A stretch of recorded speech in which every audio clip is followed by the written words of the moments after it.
Hey guys, it's Than. It's like over 70 degrees up here in Maine, and that means we're going to be spending a lot of time outside. So I decided to show you guys my Nite Finder that I've modded. This is the first Nite Finder I've modded, and I originally got this without a spring because I went over to my friend's house and we took the spring out of this and put it in my long shot. You know, just a simple spring addition to the long shot.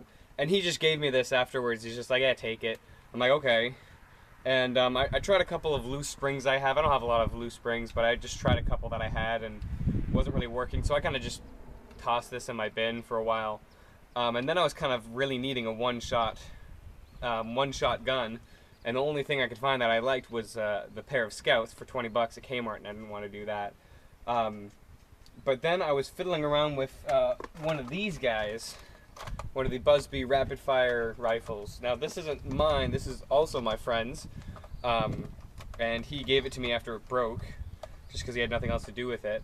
This is actually one of my first guns, this and the Maverick.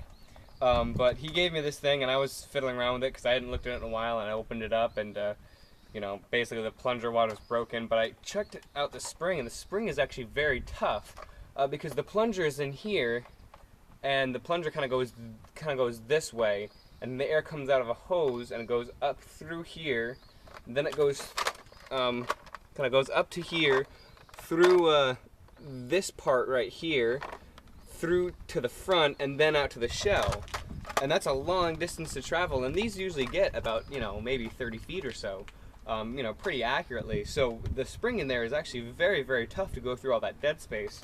So I took it out and I thought, this could maybe fit in the Nite Finder, so I did, and I tried it out, and it fits great.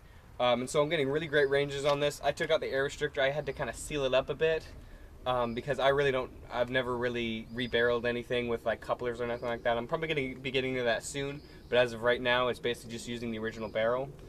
But the seal is pretty good. Not as good as I would like, but it is good. Another thing I did with this is obviously I took the two tabs that are usually inside here and glued them on the side. I got that idea from Lord Drac. I saw his video about making one of these with a secret strike on the bottom. But I thought that was a great idea, so I put them up here.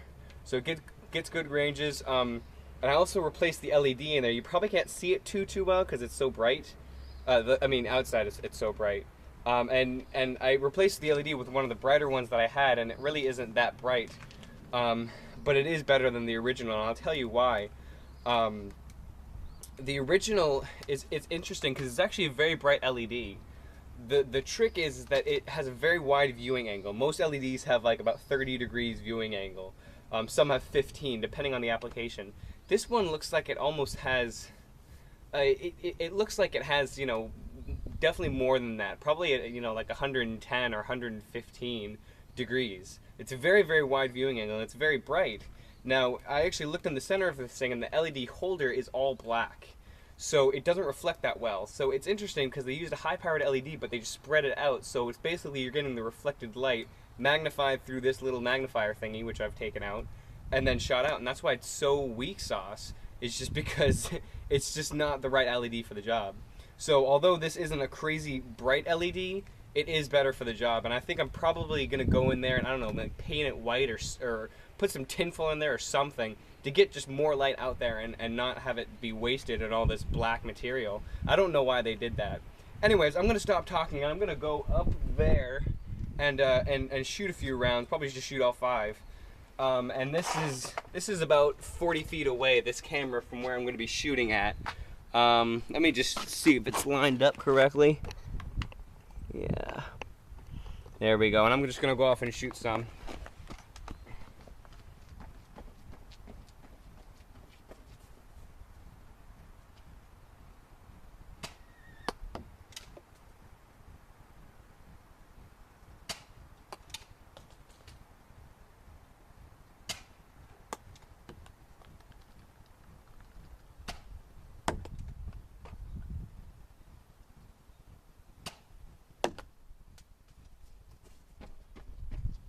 Alright, so as you can see, those were kind of off in different places, and I think with the use of a more solid dart, you know, some of these are kind of the old style taggers, but whenever I use them with like brand new darts or new taggers, they're very consistent and very straight, you know, and that might be a flaw of this thing. It's just it's not consistent if you put crappy darts, but that's basically the same with any gun.